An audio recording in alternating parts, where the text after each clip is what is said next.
Hingga pria itu mendengar titah kaisar yang menetapkan gadis itu sebagai selir. Barulah ia menyesali semua yang telah diperbuatnya pada gadis itu. Tapi semuanya sudah terlambat. Rupanya mereka sudah tumbuh besar bersama sejak kecil, selalu berbagi segala hal berharga. Bahkan keduanya diam-diam berlari ke pohon cinta. Pria itu berjanji akan menikahinya dengan meriah saat gadis itu dewasa.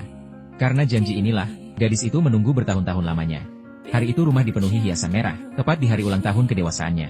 Dia girang mengira pria itu akan menepati janji melamarnya hari ini, lalu bersiap menghadiahkan giok buatannya sendiri. Tapi di luar dugaan, di depan pintu ia mendengar percakapan pria itu dengan sahabatnya. Rupanya hari ini bukan untuk melamarnya, melainkan hari pertunangannya dengan wanita lain. Pria itu bahkan mengejek mimpi gadis itu untuk menikahinya. Gadis itu hanya ditugaskan untuk menjadi kekasih yang tidak bisa melihat cahaya. Mendengar ini, gadis itu hancur hati. Giok di tangannya terjatuh dan pecah.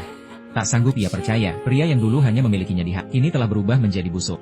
Sumpah manis yang pernah diucapkan, hanyalah hayalan sepihaknya. Dia pulang ke kamar dengan Lara, tanpa diduga. Seorang pelayan datang pada saat ini, sampai dia melihat perhiasan di tangan pelayan. Barulah ia sadar dirinya bukan anak yatim. Rupanya gadis itu putri seorang jenderal. Dulu ayahnya gugur menyelamatkannya dari musuh, mengorbankan nyawa.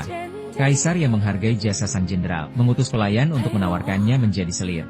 Gadis itu tak merasa bahagia, baru saja disakiti pria yang dicintainya 10 tahun. Mana mungkin menerima orang lain? Ia meminta waktu untuk berpikir, membuat pelayan itu pun mengundurkan diri, memandangi giok yang pecah 3 di tangannya. Ia masih ingin memberi kesempatan terakhir. Hari itu pria itu memanggilnya, menyerahkan sebuah kotak. Saat dibuka, ternyata berisi sepasang anting rubi. Tapi alih-alih senang, hatinya justru semakin. Beberapa waktu lalu ia tak sengaja masuk ke ruang kerjanya dan melihat kotak sama tergeletak di meja. Saat dibuka, ternyata berisi kalung rubi mewah. Waktu itu ia senang mengira pria itu masih peduli. Tapi kini saat dibuka lagi, kalung itu berubah jadi anting murahan. Baru sekarang ia sadar, ternyata selama ini salah sangka. Dia tahu ini hadiah sampah dari tunangan pria itu. Tak hanya memberi barang sisa, pria itu malah memintanya jadi selir. Ditolak mentah-mentah oleh gadis itu. Tapi pria itu tak menggubris, malah mengira gadis itu sedang merajuk agar gadis itu tak melawan. Ia segera pergi meninggalkannya. Tapi ia tak tahu, setelah kepergiannya, gadis itu tak sengaja menemukan hadiah cinta pria itu untuk tunangannya. Saat dibuka satu persatu, ternyata pria itu sudah bertunangan sejak 5 tahun lalu. Artinya ia telah dibohongi sejak awal. Dia mendatangi pohon cinta tempat mereka dulu bersumpah, ingin menghancurkan kenangan masa lalu. Tapi tak ditemukannya apapun. Malah melihat nama pria itu dengan banyak wanita terpampang. Barulah ia tersadar, pria yang pernah berjanji menikahinya sudah lama berkhianat.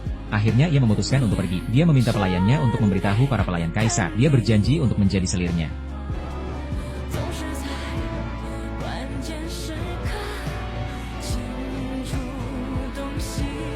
来人，我连他的嫁衣给我带回去！你们干什么？快住手！小姐，今天我是不可能和你成亲的，我连他的嫁衣带回去。燕晨，你难道真的要娶她？怎么会呢？我只想娶你为妻。纵然你封侯拜相，我嫁鸡嫁狗，不会再看你一眼。 上司，林大人，看看清楚，这位可是皇上御赐的婉嫔娘娘。 Klik di sini untuk lanjut.